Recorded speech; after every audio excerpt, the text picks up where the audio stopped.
Elecciones en El Salvador el próximo domingo y la pregunta central, mirando al futuro, ¿qué tipo de país va a recibir y de desafíos tiene que resolver el siguiente gobierno en ese país? Le agradezco a Jonathan Mencos, director ejecutivo del Instituto Centroamericano de Estudios Fiscales, el ICEFI, que me acompañe para hablar de este tema. Primero, si quieres, empecemos por una radiografía de cómo está hoy día El Salvador para hablar después de lo que viene como desafío. Sí, gracias, Gabriela. Pues mira, El Salvador está en este momento considerado una de las economías de crecimiento más lento en Centroamérica y en América Latina. Ha tenido un promedio de crecimiento en los últimos 20 años de tan solo 2% anual. Tiene frente a ello el enorme reto de sacar de la pobreza a cerca de 2 millones de habitantes, cerca del 30% de su población. E infortunadamente en los últimos años hemos visto un deterioro de la cobertura y de la calidad del sistema educativo y del sistema de salud. Por ejemplo, hoy por hoy, 1 de cada 3 niños, niñas y adolescentes salvadoreños está fuera de la escuela. Si a esto agregamos las dificultades para generar empleo y una política fiscal sumamente debilitada, pues tenemos un enorme reto que los políticos en el contexto electoral tienen que enfrentar y conversar con sus electores. Hablándome de educación, Jonathan, de empleo, háblame de la informalidad que hoy existe.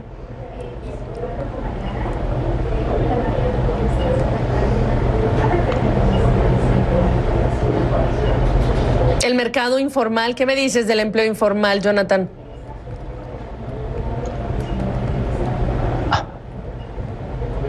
Bueno, creo que tenemos un problema de contacto. Jonathan Mencos, ¿me escuchas, Jonathan? Hola, sí. 2 millones de habitantes. Ahí está. Jonathan, ¿me escuchas? No escucho. No, perdón, no escucho. Bueno, nos estás hablando del deterioro de la cobertura y la calidad del sistema educativo, 1 de cada 3 niños y adolescentes fuera de la escuela y la dificultad para generar empleo con una política fiscal debilitada. Jonathan, ¿me escuchas?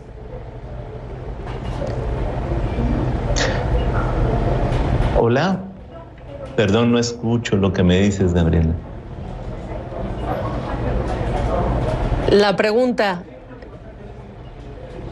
¿nos vamos a despedir o nos quedamos con él?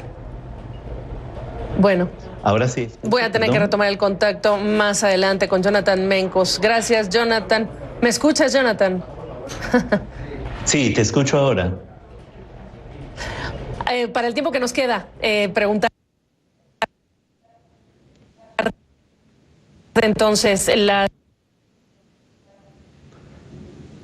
Mira, si logré implementar soluciones y los recursos para implementar esas soluciones. Así es, bueno, nosotros hemos revisado los planes de gobierno de los 4 partidos en contienda y los 4 incluyen muchas de las discusiones que los ciudadanos quieren tener en materia de empleo, de mejora del bienestar social, de la seguridad. Lo que sí encontramos es que hay una carencia, una timidez en cuanto a la discusión de la parte fiscal y creemos que independientemente de quién sea el que gane las próximas elecciones, es importante que los partidos políticos tomen conciencia y comprendan que nada de lo que le han ofrecido al electorado el día de hoy puede concretarse sin un pacto, sin un acuerdo que permita cambiar la política fiscal salvadoreña. Y en otras estimaciones que hemos hecho, el país, para poder cumplir con los estándares mínimos de desarrollo que representan los objetivos de desarrollo al 2030, tiene que ir aumentando gradualmente sus inversiones hasta llegar a un 9.5% del PIB adicional.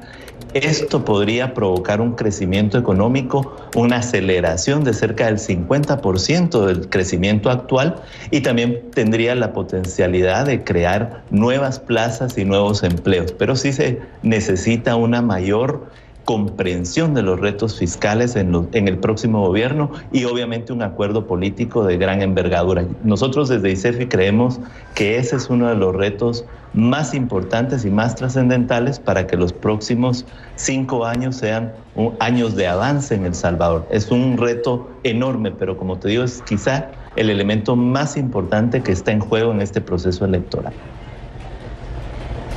Hoy es un reto enorme, es una meta muy ambiciosa. Cuando dices un pacto fiscal o un acuerdo para modificarlo, ¿el acuerdo implicaría qué para cerrar? Bueno, el acuerdo implica pensar en una hoja de ruta. Nosotros hemos hecho algunas entregas de documentos a los diferentes partidos y se divide en tres grandes elementos. El primero, una discusión sobre transparencia y efectividad del gasto público, que es también algo que está exigiendo la propia población y que puede dar idea de mejoras en el gasto que ya se tiene. El otro elemento es incrementar los recursos del Estado. Esto tiene que ser a través de una mayor productividad de los impuestos que ya existen, como de algunos impuestos que hacen falta en la estructura tributaria salvadoreña.